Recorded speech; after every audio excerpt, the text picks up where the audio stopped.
2025 সালে বাংলাদেশে গ্যাসের ঔষধ বিক্রি হয়েছে 5,444 কোটি টাকার উপরে।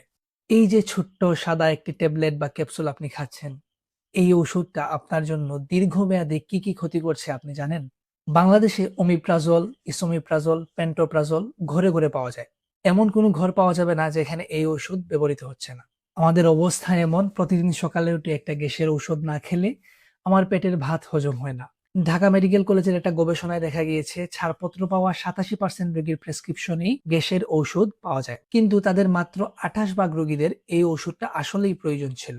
আমাদের উপজেলা স্বাস্থ্য কমপ্লেক্সগুলোতে অবস্থা এরকম, মানুষজন যাই যে আমাকে একটা গ্যাসের ঔষধ দিন, অর্থাৎ বাধ্য হয়ে প্রেসক্রিপশনে গ্যাসের ঔষধ লেখা লাগে। এই যে এত বিশাল একটা অংশ অকারণে দীর্ঘদিন ধরে গ্যাসের ঔষধ খাচ্ছেন, তাদের কি কি ক্ষতি হচ্ছে? বিশ্বের বিভিন্ন আন্তর্জাতিক জার্নালগুলোতে আমরা যদি একটু চোখ বোলাই, দীর্ঘদিন ধরে ওমিপ্রাজল, লিসোমিপ্রাজল বা পেন্টোপ্রাজল অর্থাৎ গ্যাসের ঔষধ খেলে আমাদের হাড়ের ক্যালসিয়াম এবং ম্যাগনেসিয়াম শোষণের ক্ষমতা কমে যায়, ফলে হাড় ভাঙার ঝুঁকি বাড়ে, বিশেষত বয়স্কদের। ইয়েল মেডিসিন সহ একাধিক গবেষণায় দেখা গিয়েছে যে দীর্ঘমেয়াদী পিপিআই অর্থাৎ গ্যাসের ওষুধ সেবনে ক্রনিক কিডনি ডিজিজের ঝুঁকি বাড়ে। আমাদের পেটের স্বাভাবিক অবস্থা অ্যাসিডিক, এই পিপিআই আমাদের পেটের অ্যাসিডিক অবস্থাটাকে কমিয়ে নিয়ে আসে। এই স্বাভাবিক অ্যাসিডটি আমাদের বিভিন্ন ধরনের ব্যাকটেরিয়া এবং ক্ষতিকর জীবাণু ধ্বংসের জন্য পেটের অপরিহার্য একটা উপাদান। দীর্ঘমেয়াদী পিপিআই সেবনের ফলে এই অ্যাসিডিটি কমে যাচ্ছে, ফলে বিভিন্ন পেটের পীড়ায় আমাদের রোগীদের ভুগতে হচ্ছে।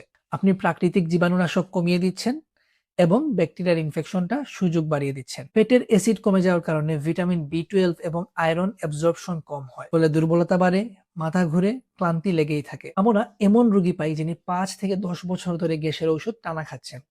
একদিকে তার হাঁটুতে ব্যথা, রক্তশূন্যতা, বারবার পেটের ইনফেকশন। তিনি মনে করছেন বয়সের কারণে এই জিনিসগুলো হচ্ছে।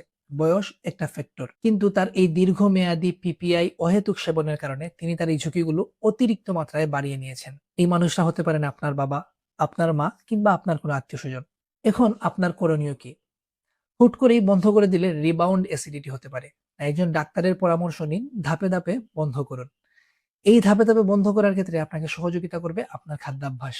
তেল, মশলা, চা, কফি জাতীয় খাবারের পরিমাণ কমিয়ে নিয়ে আসুন। যদি আপনার সত্যি সত্যি জিআরডি বা আলসার থেকে থাকে, তাহলে ডাক্তারের পরামর্শে এই ওষুধ আপনি দীর্ঘদিন সেবন করতে পারেন। আসলে ওষুধটা প্রয়োজনের ক্ষেত্রে ভালো, কিন্তু অকারণে সেবনটাই আমাদের জন্য ক্ষতির কারণ হয়ে দাঁড়াচ্ছে। সুস্থ থাকতে চাইলে ঔষধ কমান, সচেতনতা বাড়ান।